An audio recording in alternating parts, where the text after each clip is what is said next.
विमान में आपातकालीन ब्रेक लगते ही थम गई थी सांसें। सीतापुर अहमदाबाद में एयर इंडिया का प्लेन क्रैश होने से हुई 2.5 सैकड़ा से अधिक मौतों के बाद पुनः केदारनाथ में हुए हादसे के बाद लगातार इस तरह की होने वाली छुटपुट घटनाओं ने लोगों को हिलाकर रख दिया है।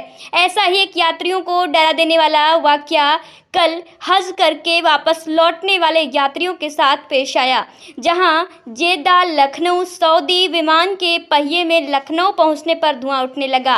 उस समय विमान में करीब 250 से ज़्यादा यात्री सवार थे। हज यात्रा से वापस लौटे सीतापुर के पक्का बाग निवासी जमील अहमद अंसारी, जो कि सेल्स टैक्स में कार्यरत हैं, ने बताया कि विमान उतरते समय पायलट ने आपातकालीन ब्रेक लगा दिए थे।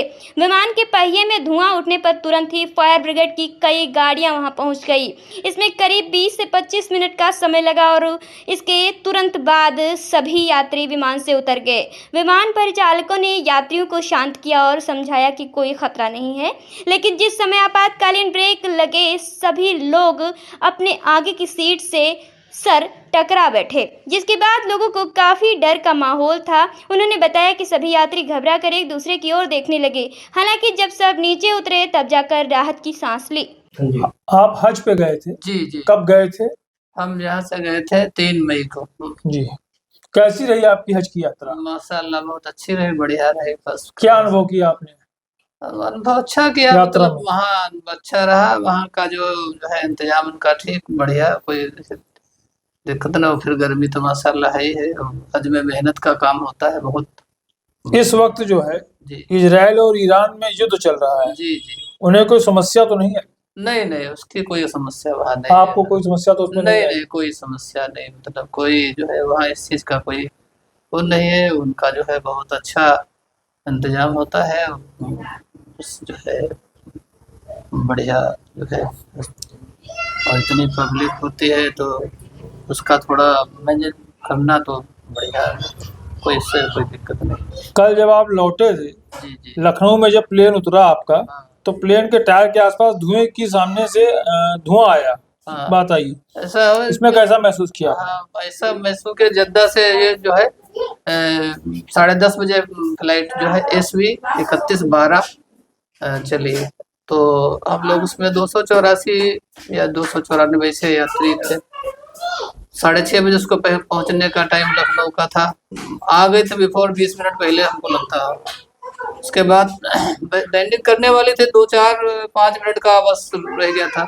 और फिर अचानक ड्राइवर ने जो है उसका इमरजेंसी ब्रेक लिया, तो हम लोग सारे लोगों के जो है सर आगे वाली सीट पे लड़ गए। तो सब लोग घबरा गए, परेशान हो गए कि मतलब ये क्या हो गया। फिर जो है हम तो बाईं तरफ बैठे थे, तो वो मालूम हुआ कि जो है फौरन फायर ब्रिगेड की गाड़ी आई। उसमें अधिकारी सब इधर भाग दौड़ के पाइप है, तो मालूम पहिए से उसका धुआं निकल रहा था। तो उसको जो है उन्होंने 20-25 मिनट तक और एक गाड़ी आ गई, फिर कंट्रोल किया। तो मतलब ड्राइवर ने कहा कि अब कोई उठेगा नहीं, अपनी अपनी सीट पे सब घबराइए नहीं, कोई ऐसी खास बात नहीं है। फिर 20-25 मिनट के बाद पूरा कंट्रोल कर लिया। जो है फिर प्लेन आगे लगा, उस पर लैंड किया। फिर हम लोग उसमें से उतरे। जो है कोई ऐसी बात नहीं, मतलब जो है सब अपना अपना सामान लिया, अपने पासपोर्ट चेक कराए अपने अपने। फिर जो है जो जहाँ के उसमें बहराइच के लोग थे, रायबरेली में थे, सीतापुर के कुछ लोग थे, फैजाबाद के थे, सब मिले हुए थे। तो करीब जो है सब अपने अपने चले गए। कोई ऐसा हादसा नहीं हुआ जिससे कोई कुछ जो है, मगर परेशानी तो थोड़ी से हो ही जाती है आदमी जब। अभी अहमदाबाद की फ्लाइट में इतना बड़ा हादसा हुआ था, उसके बाद जो ये घटना घटी आप लोगों के साथ, तो जो 20-25 मिनट आप लोग फ्लाइट में रहे, उसमें क्या स्थिति रही? उसमें स्थिति ये रही, सब लोग डर गए कि अब ये क्या हो गया। हालांकि उन्होंने कहा, बताया नहीं कि क्या हो गया क्या नहीं हो गया, मगर धीरे धीरे जब एक मामला मालूम हो गया कि टायर से धुआं ऐसा निकल रहा था, तो उस पर उन्होंने जो है पानी के पाइप्स लगा के उसको सब कंट्रोल किया। एक तो डर सब गए थे कि अभी, क्योंकि अभी हादसा हुआ था, तो इसलिए सब डर गए थे कि यात्री जितने थे। तो जैसे आप फ्लाइट में उसमें बैठे थे, तो 20-25 मिनट के दौरान आप क्या कर रहे थे? कुछ कर नहीं थे, सब लोग बैठे थे अपना यही है कि अब ड्राइवर ने कहा था भाई, तो सब काफी लोग खड़े हो गए थे कि अपना सामान ऊपर जो होता है हैंड बैग है वो निकाल ले उससे। मगर उसने मना किया कि आप लोग सब लोग बैठ जाए, अपनी सीट पे बैठ जाए। सब लोग बैठ गए थे। फिर जो दुआ है वगैरह मांगी। हाँ दुआ मांगी जो है कि भाई सकुशल जो है सब लोग पहुंच जाए, जो कोई ऐसी दिक्कत नहीं। खैर उसका ऊपर वाले करम रहा कि हम लोग सब अपने आराम से आ गए, कोई ऐसी दिक्कत नहीं।